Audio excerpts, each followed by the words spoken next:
What's up guys, Bloodshed here, bringing you the Barbarian, Leapquake speed build, and the starter GR20 build for patch 2.4.3, Diablo 3, Season 9. Now the first build we're going to cover is the Leapquake starter build, and then I'm going to move on to the Leapquake speed build. As with all starter builds, we only use 40 total Paragon, we use only yellow crafted items, weapons, only marquee gems. The links for both of these builds will be down in the description down below. Okay, so the Might of the Earth 2-piece set reduces the cooldown of Earthquake, Avalanche, Leap, and Ground Stomp by 1 second for every 30 Fury you spend. So obviously, we need to dump Fury to get nice cooldown reduction on Earthquake, Avalanche, Leap, and Ground Stomp. So we're going to use those 4 abilities for sure. In addition, the 4-piece bonus, Leap causes an Earthquake when you land. Additionally, Leap gains the effect of the Iron Impact rune. So you're going to get a lot of armor from that just inherently. For Earthquake, I went with Mountain's Call since it does drop the cooldown from 60 seconds to 30 seconds. And then it does pair with the Boonable Kathos passive where it lowers Earthquake to 15 seconds. In addition, with our set bonuses, we're going to get Earthquake up almost every single pack of mobs. For Avalanche, I like the Lahar rune where the cooldown is reduced by 1 second for every 15 Fury you spend, since it just completely synergizes with the whole set itself. Ground Stomp, I went with Wrenching Smash to group the mobs together. And also with Leap, I went with Call of Ariat. So the more we're grouping mobs up together in a nice little pile, that's where Earthquake is going to shine, Avalanche is going to shine, and Rend. We're also using Rend. So the general combo is you leap in, Wrenching Smash, they're going to group together. You pretty much spam your abilities depending on how many mobs there are. So you're going to spam Earthquake, Avalanche, Rend, and then you're going to Whirlwind. And then as you're Whirlwinding, it's lowering the cooldown since you're spinning Fury by Whirlwinding on your other abilities. And you should have all these up from pack to pack to pack. And this is with like baseline CDR from crappy yellow gems, like almost no CDR. For passives, in addition to Earthen Might and Boonable Kathos, I went with Ruthless just to do that static damage under 30% health, which is great for the Rift Guardian. The Rift Guardian is the hardest part of this build. For your gear, you want to focus on crit damage. Those are the top 2. The third one would be either physical damage or lightning damage, whatever you choose with your abilities on your bracers. The reason why we use maces in almost all of our starter builds is because they have a higher base damage than every other item in the game. So like this Warhammer, for instance, rolls 3144 to 3646 damage. So that's what the weapon damage is actually based off of, not the actual DPS of the weapon. So maces are really good if you just want high weapon damage items, whether it be one-hand or two-handed items. One amazing thing that you can get to really set this build off is to get the loot socks. Okay, the loot socks are going to allow you to leap 3 times within 2 seconds before the cooldown starts.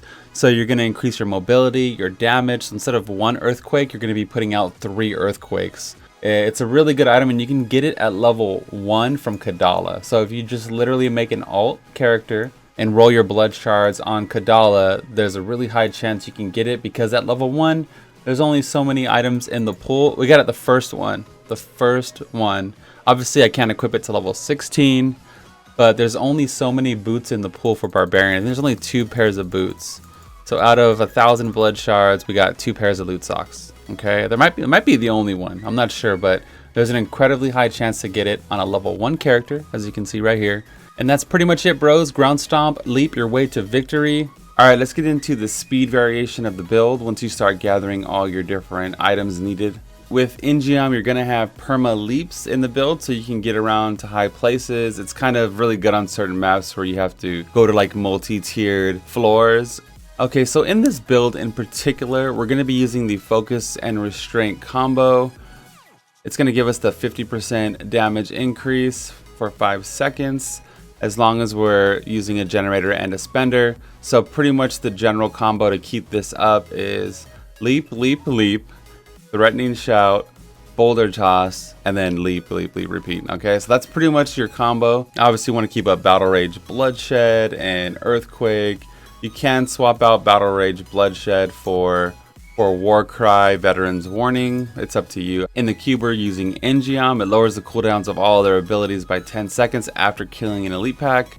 So you're not a complete slave to proccing Ingeom, but it's really good. It keeps you on the up and up, keeps you super fast. So we're obviously using Nemesis Bracers to help with Ingeom to keep that up as much as possible. Loot Socks in the cube.